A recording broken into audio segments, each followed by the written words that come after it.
program. All right.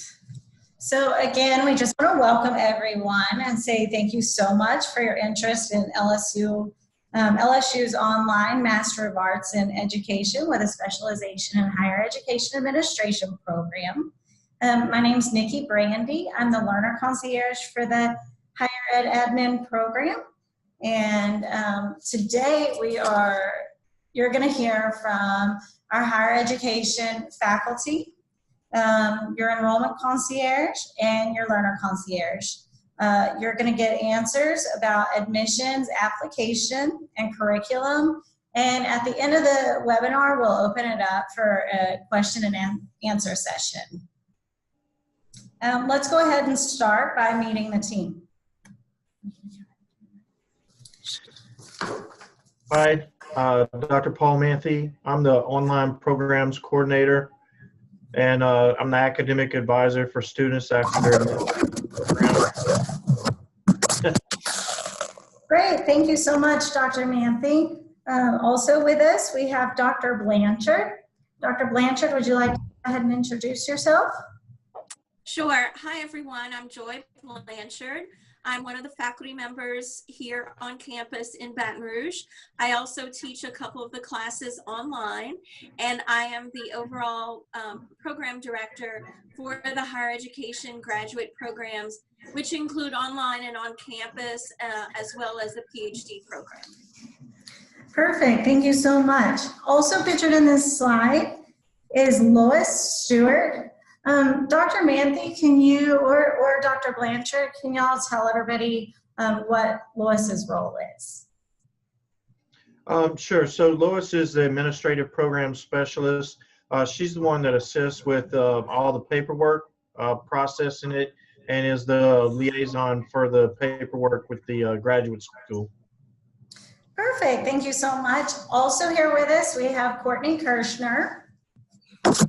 Hi, everybody. I'm an enrollment concierge with LSU Online. So you guys might have received some emails from me inviting you to this webinar, but I'm here to kind of help with the enrollment side of things. So you'll be hearing from me throughout this webinar, and then also as a follow-up to see if you guys have any additional questions about anything.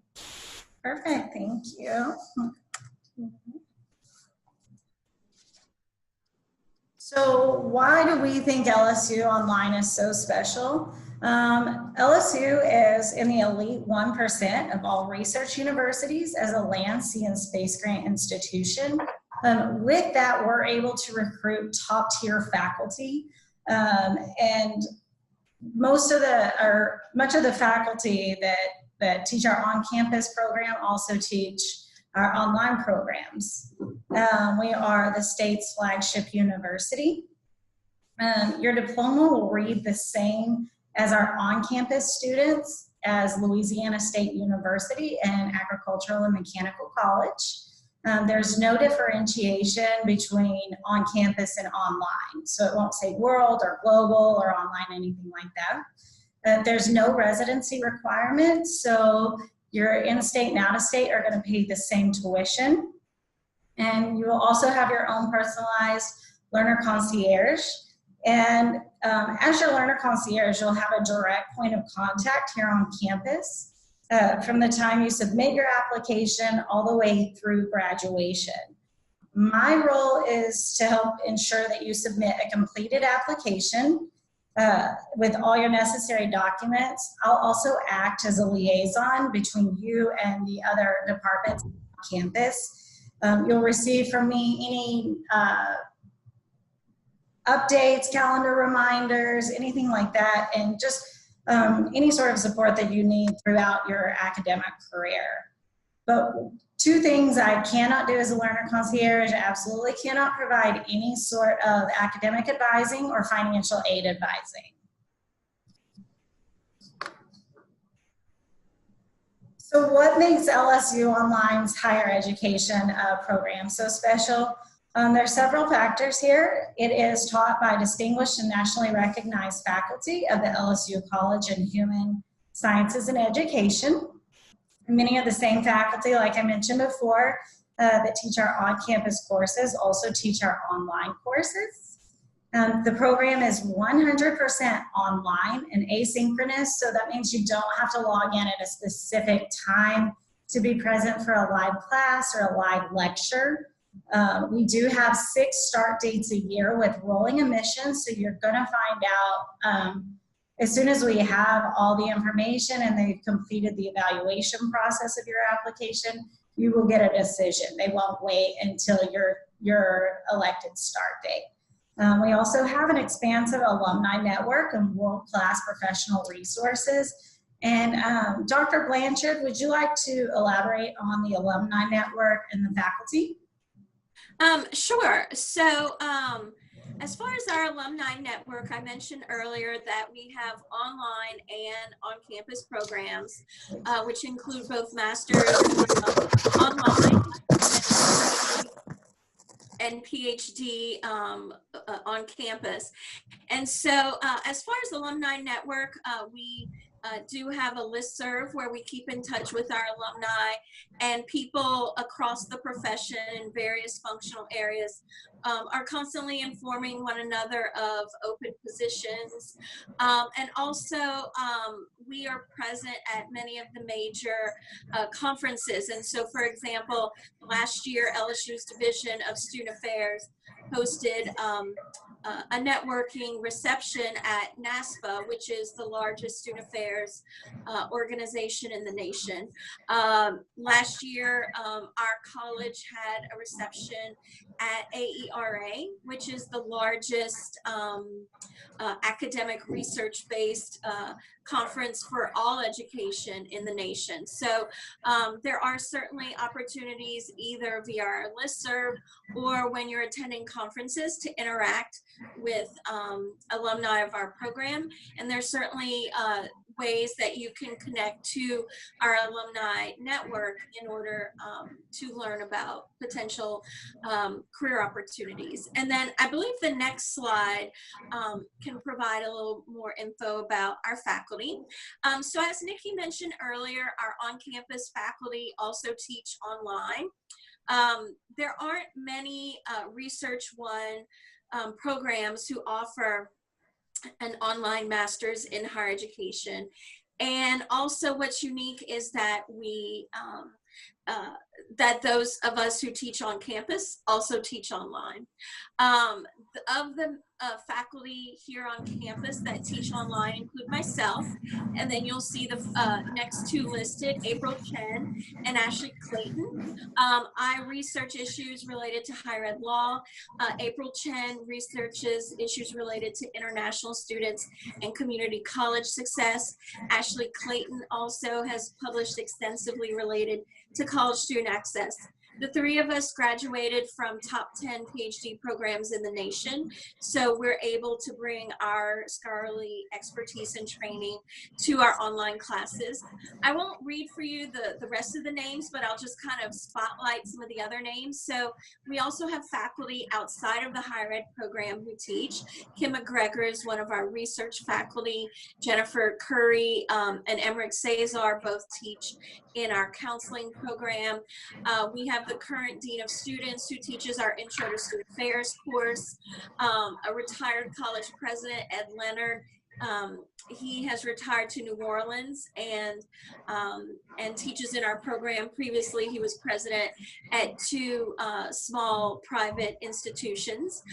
We have a host of other administrators who work in residence life. And then for those who don't plan on entering student affairs, you can interact with people from other functional areas such as Emily Campbell over at the Louisiana Community College System, Kenya Messer, who works in LSU's Office for Diversity, Tyler Kearney, who is the Associate Vice President for Finance and Administration, and Shonda Allen Mitchell, who works in the diversity office for Louisiana's governor. So it's a 36-hour program, 12 courses, and so you can see you'll be able to interact with a multitude of professionals in all of your courses. Thank you, Joy. I'm Dr. Blanchard. Either one is fine. Oh no, I'm pressing the wrong button. Ignore me for All right. So our program is, it's a Master of Arts in Education with a specialization in higher education administration. And it's meant to develop students into administrative leaders for colleges and universities, community colleges, two-year colleges, universities, Research One institutions, a variety of different places where you can go where this degree is useful for you. Our coursework covers the fundamental higher education administration topics. And in addition to our core courses, we also offer several electives. We have a course in community colleges. We have courses in finance, organization and administration, strategic planning, all to help you develop skills that can be used in a management position. So the program can be completed in as little as 15 months, but our typical student takes 18 to 24 months. As Dr. Blanchard mentioned earlier, it's a 36-hour degree program, 12 courses. During your last module, you complete your comprehensive final exam, and we have two options for comps. You choose to complete a web-based portfolio, or you can write an analytical essay, and students are given the guidelines as well as the rubric that is used to evaluate both those options well in advance. So it's actually something that you can begin working on at any time you feel comfortable in the program. You do not have to wait until the last module to start working on it. As a matter of fact, I would advise most people not to wait until the last module to start working on it. One of the things I really like about our program, I think that makes it somewhat unique, is it's a very flexible program. So the program is designed and the course rotation is designed in mind for students who have work responsibilities, family responsibilities, and you can kind of go through the program at your own pace. You can take one course per module all the way through, and you finish in 24 months. Sometimes if you feel like you can manage your time efficiently, you can take two courses per module and then you complete the program sooner. A lot of my students who also have jobs in the university settings, they find that it slows down somewhat during the summer modules. So they'll take one course per module in the spring and fall, then maybe they'll take two courses per module in the summer. It just varies and it depends on your personal situation. Perfect, thank you. Dr. Blanchard, do you have anything you'd like to add on this particular slide? No, I think that pretty much covers it. Perfect, thank you so much.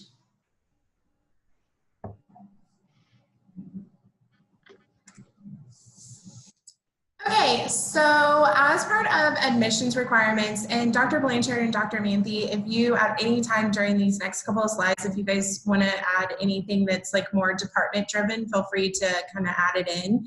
So we require a bachelor's degree from a accredited U.S. college or university. They want you to have a 3.0 GPA, and how they're going to evaluate you for that is they look at your overall GPA for that 3.0, and if you don't match that, then what they're going to do is they're going to evaluate you on your last 60 hours for your GPA. So they take into consideration that maybe when you started your undergrad, if you had outside influences or you weren't sure of the program that you chose going into it, so they will evaluate you for your last 60 hours for that. They also want official current GRE scores, and in order for your GRE score to be valid, they want it to be done within the last 5 years. Can Dr. Blanchard or Dr. Manthe, do you guys have like a set score of what you guys are wanting to receive from students with a GRE score? Yeah, so I can speak more to the admissions procedure, and if we could maybe go forward one more slide. Sure. And I can cover the next thing as well.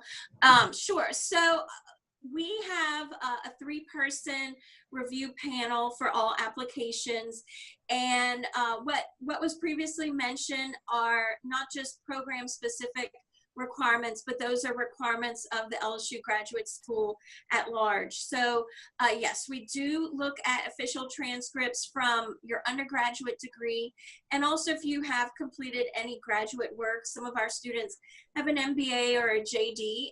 Any other graduate work as well is considered. We look for 3 letters of recommendations, either professional and or academic letters of recommendations. Usually a good mix would be preferable.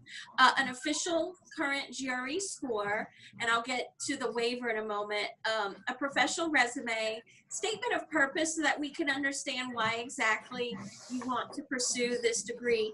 And so we consider all of that holistically. The university does have a minimum GPA. However, we currently do not enforce a minimum GRE score, nor does the university have a minimum GRE score, but it is a requirement that a student have one. And like I said, all of that is considered as a total when we review the student's application.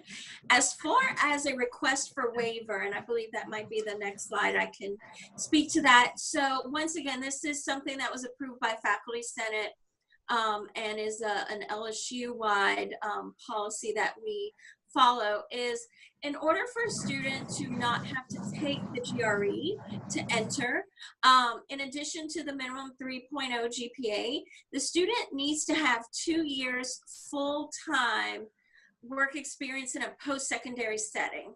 And so if someone was a residence hall assistant as an undergraduate, that is not full-time work. Also, if someone were a school teacher full-time for 5 years, yes, that is full-time work, but unfortunately it's not in a post-secondary setting. So at a college, university, community college, or some sort of post-secondary setting, such as a career training center or maybe a state policy body, that would be considered. And then we recommend to the graduate school that we approve the GRE alternative. And any request for the GRE alternative should come when you make the application, and that would just be via a letter that you would append to your application explaining why you do qualify for the GRE alternative. Thank you. Can we go back one? Also on, actually go back a couple. There you go. On transcripts, if you are in the military or have been in the military, the graduate school does require the JST or Joint Service Transcript. You can submit, you will have to submit an official, but we will use an unofficial for the initial evaluation process. But if you have any questions regarding that, you can reach out to myself or Courtney, and we'll provide instructions on how to submit that, the JST. So then the breakdown for tuition, I mean, it's completely broken down here for you. So the tuition for the program is $481 per credit hour, and it's a 36 credit hour long program. Each class is a 3 credit hour long course. So each course then would cost you $1,443. We also do have that non-refundable application fee. It's $50 for US citizens and then $70 for any of our international students that we might have on the webinar with us. And then there is a graduation fee of $35 with a processing fee of $25 as well. So that's pretty broken down there for you. We do have financial aid for those who qualify. However, we do, starting for our second spring semester for 2019, which our start date is March 11th, we are currently going to be offering a special tuition rate for new students who are going to be starting in that second spring term. And so for that special tuition rate, you guys might ask, okay, why are we doing this $50? Because you can see that it's $50 per credit hour.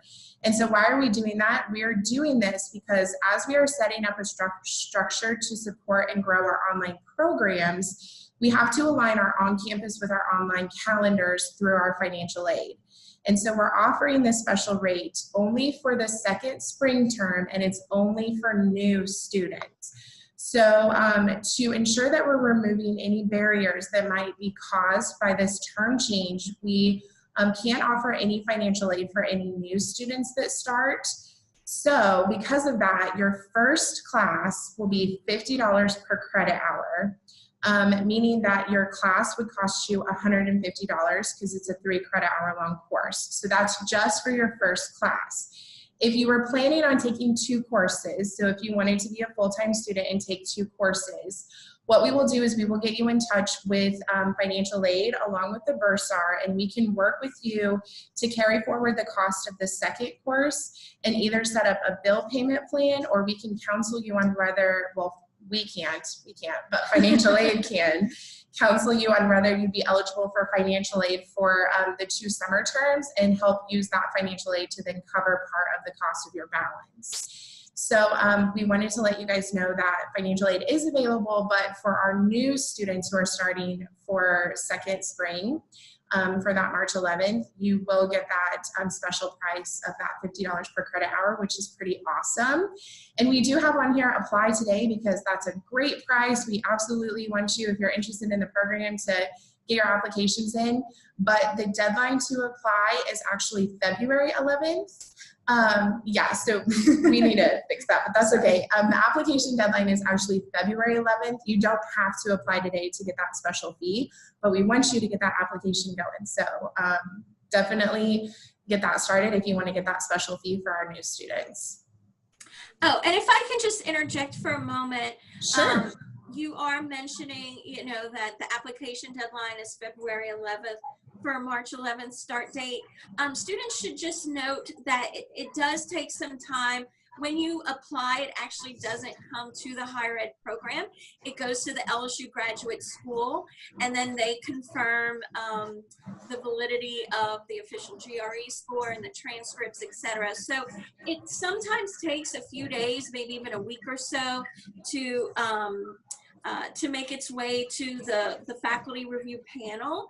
So the sooner you can get in your application, the better, because we certainly don't want students to be admitted, you know, just a few days before a module begins, and then they wouldn't, you know, feel prepared or have their books in order or things like that. So definitely the sooner you can get in an application, the better. Absolutely. So how do you start this application process? What you're going to want to do is you're going to visit the graduate school, and you can just go to gradapply.lsu.edu, and then you will submit all of those application components that Dr. Blanchard and myself kind of spoke about. So you'll have to submit all of that.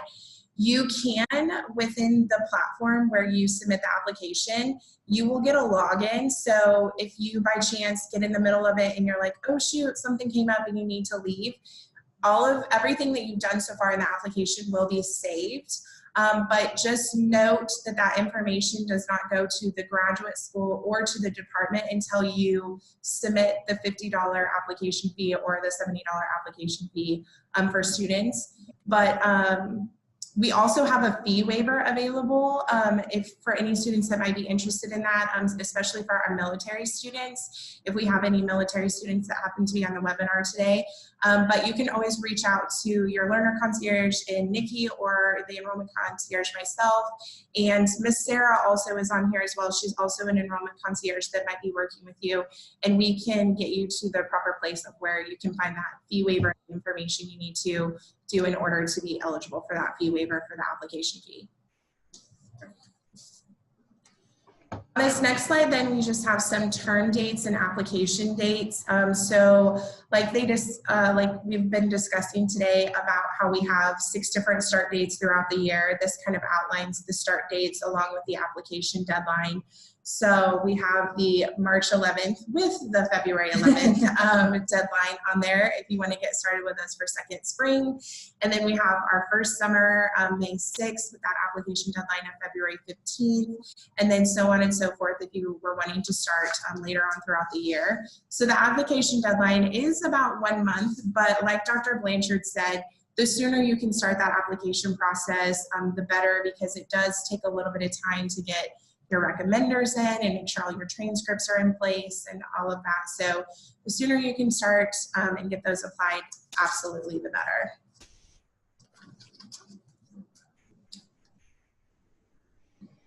Okay, so here we have just a couple of FAQ or frequently asked questions. One that I get often is, do you accept transfer credits? And I am going to refer to Dr. Manthe and Dr. Blanchard on these two questions. Sure. So the graduate school does allow for a transfer of up to 12 credits after a student has accrued 9 hours at LSU. And the determination of eligibility is made by submitting the syllabi for the courses that you're hoping to transfer credit for. You submit those syllabi to me. I compare them to the syllabi for the courses you're hoping to get the credit transferred to, and then a determination is made. I want to also add, it doesn't say it on the slide, but the graduate school, actually their rules specify that 6 hours of credit has to be below 6,000 level LSU course, and 6 hours of credit is for above a 6,000 level LSU course. So if the courses you're hoping to transfer credits for are all at the 7,000 level, for example, you would only be able to transfer 6 credits. It's just going to depend on which course you're hoping to get the transfer credit in place of. Perfect. Thank you so much for sharing. And Dr. Blanchard, is there an on-site internship? Sure.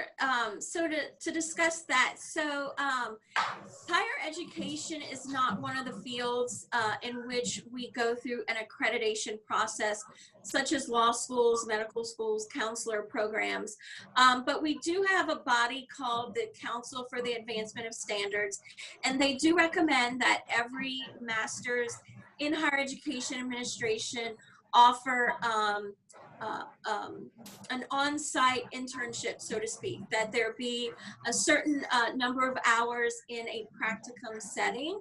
Being that our students are all around the country and in some instances all around the globe and may not have access to a post-secondary site where they are, our internship class focuses more on the types of skills that someone would encounter in an internship setting, such as leadership styles, management styles, and then we also talk about after graduation, work-life balance, and how to enter the higher education job market, which is very different than other types of positions. Sometimes a search can take 3 to 4 months, whereas, you know, if someone were to go and apply for a position just at some business in the city, you can be offered a position on the spot or the very next day.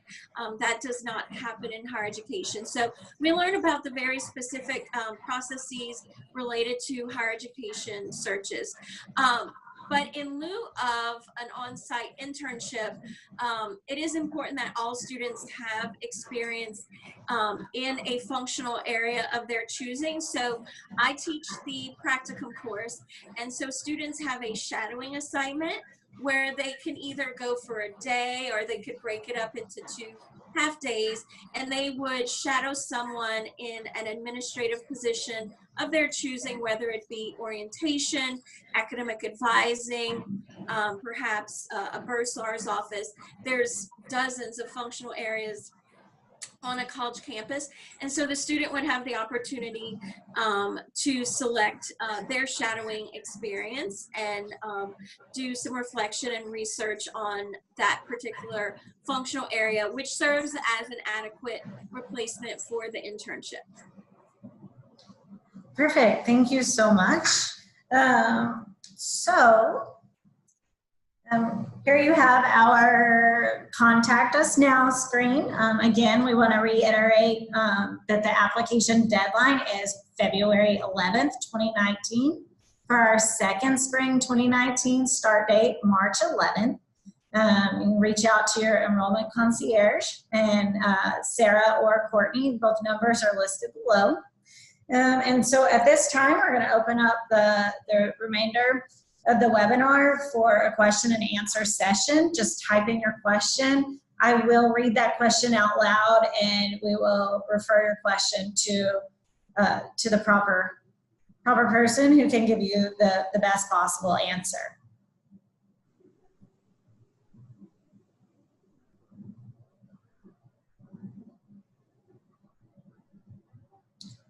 Man, we must have just answered all the questions. We were just so excited. Dr. Manthe, I actually have a question for you. Sure.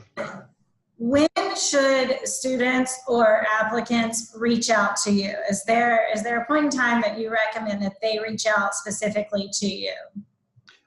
So they can actually contact me during the application process if they'd like to. What I do is I wait for a formal notification from the graduate school that a student has been admitted, and at that time I initiate contact by sending them some welcome materials, a letter, as well as several documents that can help them get started scheduling their first classes. And within that welcome letter, I provide my contact information also in case they'd like to speak to me on the phone as opposed to email to talk about scheduling. And I can answer any questions that they have related to scheduling their first courses. And I like to talk to them about what their goal is as far as when they would like to actually complete the program, because then I can help them develop a plan of study that they can follow throughout, so they know almost know exactly what classes they need to schedule and when they should schedule them in order to finish at their target date. Perfect, thank you. And can I go ahead and pose the same question to you, Dr. Blanchard? Sure. I mean, students can reach out at any point if they have any questions. Dr. Manthe is the person who onboards and orients students, but if they have any general questions about coursework in the program or just the field of higher education in general, they certainly can shoot me an email. Perfect, thank you. And we do have a few questions coming in. The first question is, do you have a doctoral program in higher ed? Is that? So, yes, we do have a PhD program in higher education. It is an on-campus program. As of right now, we do not have an online program. That's not to say in the future we would not, but currently there is only the online MA. Perfect, thank you. Hi, Lucy. So Lucy says, I'm here. I'm sorry. At what point in each module is tuition due? Tuition is actually due, you pay as you go. So it's due before the class begins. You must complete your registration. Make sure your fee bill is at a 0 balance, and then click the complete registration button. I say that and reiterate to click the complete registration button because that is one component that is often overlooked. And if you don't complete your registration, then you will be removed, your schedule will be removed. And you'll have to, if you're early on, go back in and reschedule the course. But if it's too far within the program, then you may lose every bit of your work. So, and have to go through the whole process of getting your class re-added.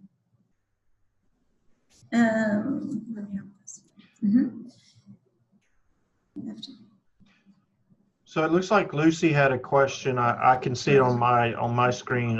It says, I am a new LSU employee after being here for a year. Does the tuition exemption count for this online program? Unfortunately, unless policy has changed, I have been told that the tuition remission only applies to on-campus courses. Is that correct? That's correct. That's what I am informed of as well. And I see that we have another question from Tim Lines. I have a terminal degree, JD, and some graduate classes in higher education from 8 to 10 years ago. Are there time restrictions on accepting transfer courses? I believe, if I'm not mistaken, the graduate school requires that the course has been taken within the last 5 years. But I can confirm that. If you'll send me an email, I'll check on that to make sure that I'm giving you 100% correct answer. Yeah, I haven't dealt with that policy here, but at my previous institution where I taught, a completed graduate program had no expiration date on the courses, but an attempted but not completed graduate program, there was a cap of something like 5 years. So that sounds correct. So if you took graduate courses in higher education but didn't finish that degree, I do believe that there would be a sunset on how long those courses would be counted. And I think that's pretty standard industry-wide as far as how long courses can transfer over. Right. So I know last year, for example, I had a student who wanted to transfer a course that they took in 2011, and the graduate school did not allow them to transfer that course. I believe the time limit is 5 years. I would like to confirm that with the graduate school before I state it definitively, but I'm about 90% sure that it's 5 years.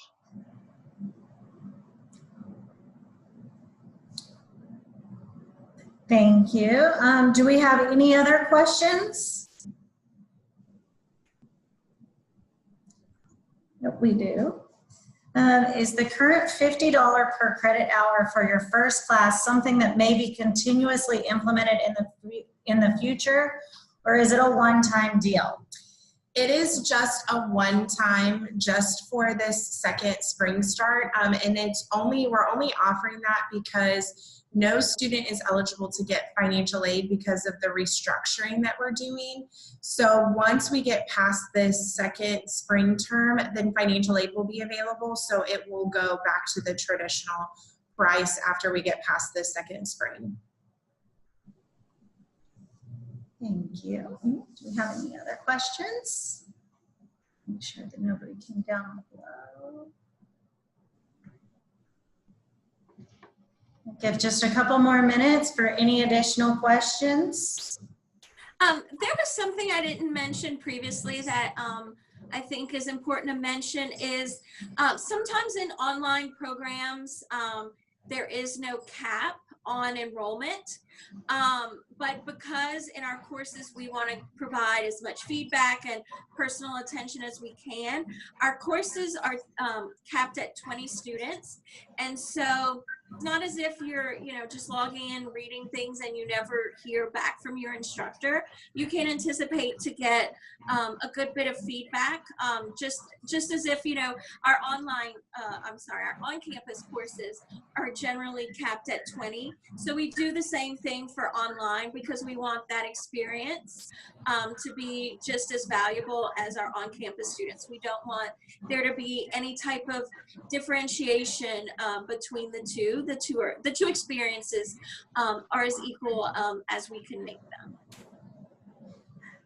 Perfect, thank you. And you actually kind of mentioned some of the student experience. Would you, either you or Dr. Manthe, elaborate a little bit on, I know we use the Moodle platform, and kind of what, I know it varies from professor to professor, but what students can expect throughout their course, like as far as communication and interaction and stuff like that? That's a great question. And it not only varies instructor to instructor, but even course to course. So I teach 2 of the 12 courses. I teach the law class and the practicum course.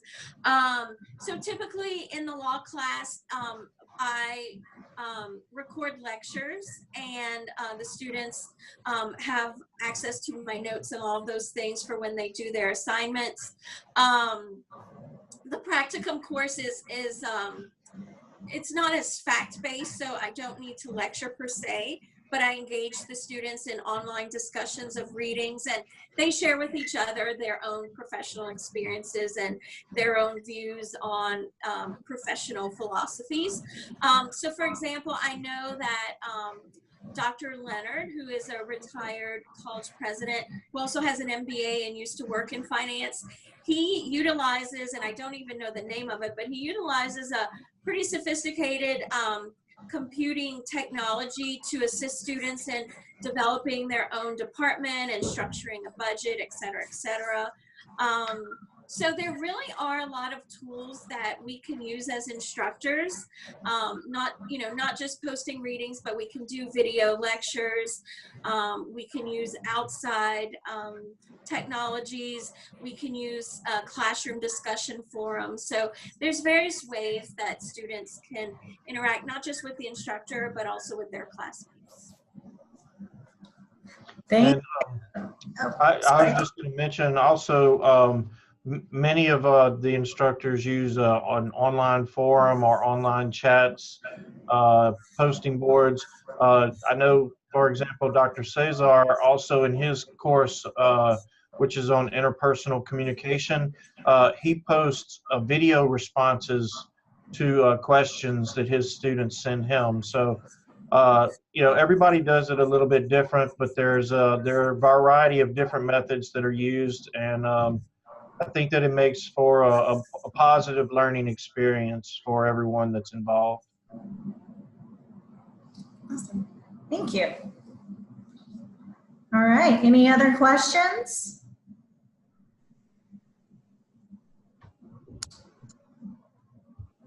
No? All right, with that, we'll go ahead and end the session. I just want to thank you all so much for joining us today.